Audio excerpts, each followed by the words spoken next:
Right now మంగళగిరిలో మంత్రి లోకేష్ మాట్లాడుతున్నారు. లైవ్లో చూద్దాం.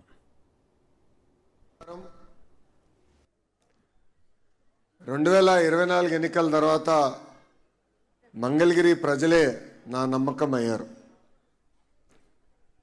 మీ అందరు తెలుసు 2019లో కరెక్ట్గా 23 రోజులు ఎన్నికలు ఉండగా నేను శాసనసభ్యుడిగా మీ ముందర నుంచున్నా.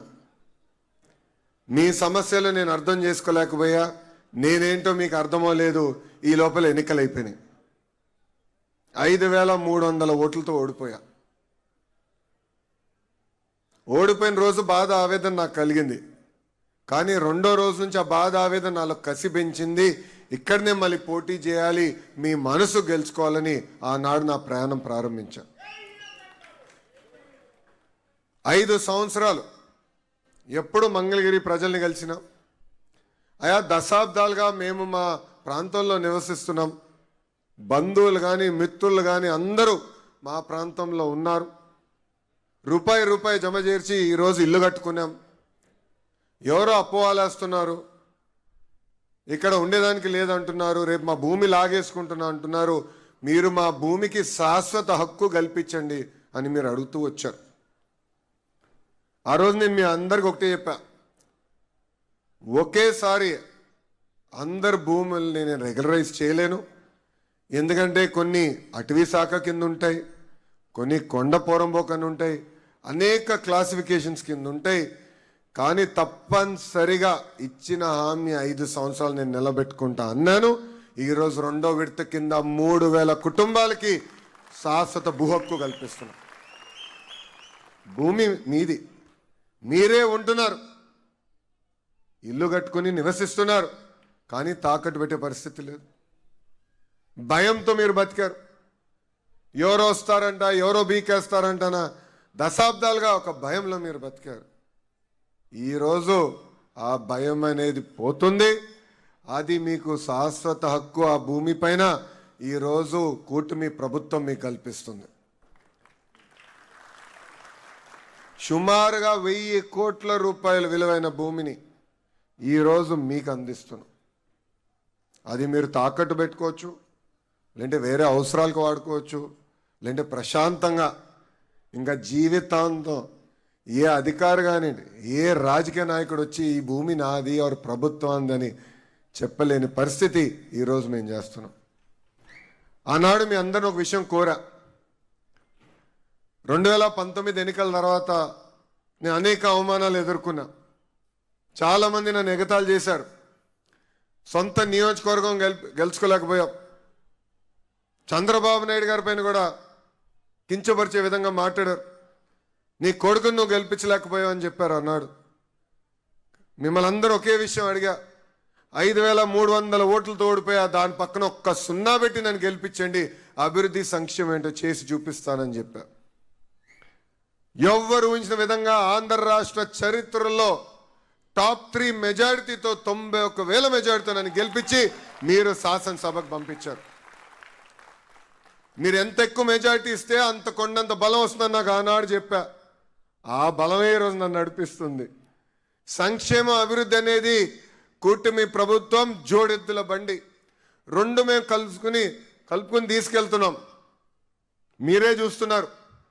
నియోజకవర్గంలో ఇప్పుడు భూగర్భ డ్రైనేజ్ పనులు ప్రారంభించాం. 24 గంటలు నీరు అందించే కార్యక్రమం మేము శ్రీకారం చుట్టాం. పార్కులు, శ్మశానాలు, కళ్యాణ మండపాలు, ఇట్లా చెప్పుకుంటా పోతే అనేక అభివృద్ధి కార్యక్రమాలు చేస్తున్నాం. ఇంకో పక్కన పెన్షన్ 4000 రూపాయలు పెన్షన్, తల్లికి వందనం 2వ సంవత్సరం ఈ వారం వేస్తున్నాం. ఉచితంగా 3 గ్యాస్ సిలిండర్లు అందజేస్తున్నాం. మహిళలు బస్సులో ఉచితంగా ప్రయాణించేదానికి స్త్రీ శక్తి కూడా మేము తీసుకొచ్చాం. మూసేసిన అన్న క్యాంటీన్లు తిరిగి ప్రారంభించాం. కానీ ప్రజలందరూ ఒక విషయం గుర్తుపెట్టుకోవాలమ్మా, మన ప్రభుత్వం అధికారంలోకి వచ్చినప్పుడు ఆదాయం రూపాయి అవుతే ఖర్చు ₹60 ఉండే. పెన్షన్లు, అధికారుల జీతాలు, ఇంకో పక్కన అభివృద్ధి కార్యక్రమాలు. గడిచిన 2 సంవత్సరాలు కూటమి ప్రభుత్వం అహర్నిశలు కష్టపడి పెద్ద ఎత్తున పరిశ్రమలు తీసుకొస్తాం కానివ్వండి, ఆగిపోయిన పనులు ప్రారంభిస్తాం కానివ్వండి, ఇవన్నీ చేసిన తర్వాత ఈరోజు ఆదాయం రూపాయి వస్తే ఖర్చు ఇంకా ₹40 ఉంది. ఇంకా ఆర్థిక ఇబ్బందుల నుంచి మనం బయటికి రాలా. కానీ కూటమి ప్రభుత్వం లక్ష్యం ఒకటే, ఇచ్చిన హామీ నిలబెట్టుకోవాలని. అందుకే మీరు తిరిగి అడిగే లోపలనే ఈరోజు ఈ కార్యక్రమం ఏర్పాటు చేసుకున్నాం.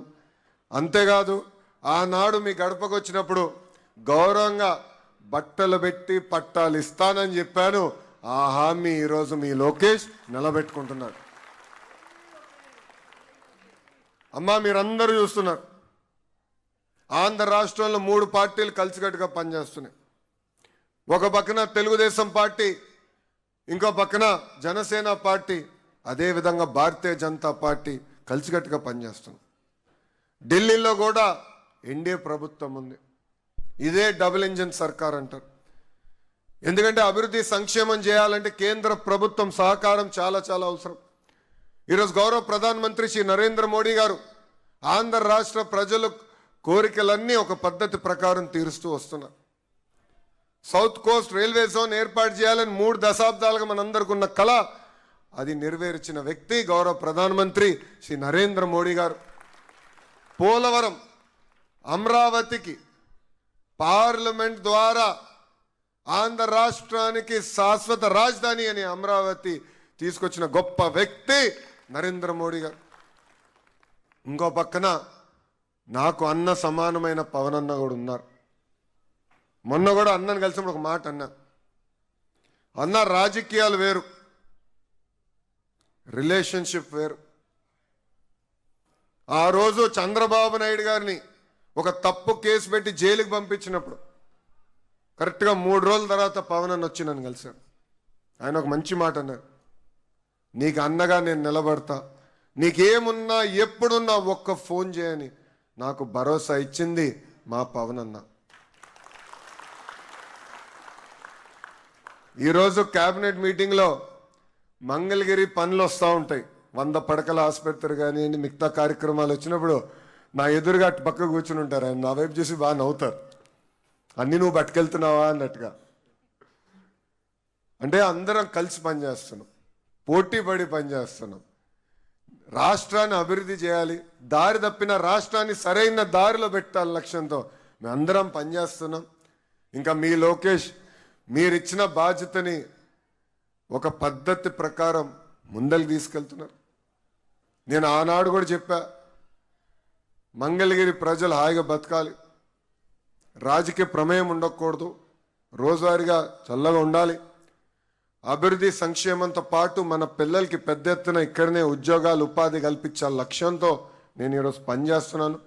సంక్షేమ అభివృద్ధి 2 కలిసికట్టుగా నేను తీసుకెళ్తానని మీ అందరికి తెలియజేసుకుంటూ, నాకు ఇంత అద్భుతమైన అవకాశం ఇచ్చిన మీ అందరికీ ప్రత్యేకంగా 3 దశాబ్దాలుగా ఏ పని అయితే మీరు ఆశిస్తున్నారో ఈరోజు నేను అది చేయగలుగుతున్నానంటే ఢిల్లీలో ప్రధానమంత్రి నరేంద్ర మోడీ గారికి, అదేవిధంగా రాష్ట్రంలో ఒక పక్కన గౌరవ ముఖ్యమంత్రి చంద్రబాబు నాయుడు గారికి, ఇంకో పక్కన గౌరవ ఉప ముఖ్యమంత్రి పవన్ అన్నకి, వీళ్ళ ముగ్గురికి నా హృదయపూర్వక ధన్యవాదాలు తెలియజేసుకుంటూ, నాడు నేడు ఎప్పుడు మీకు నేను అండగా ఉంటా, మీకు ఏ సమస్య ఉన్నా పరిష్కరించే బాధ్యత నేను తీసుకుంటా.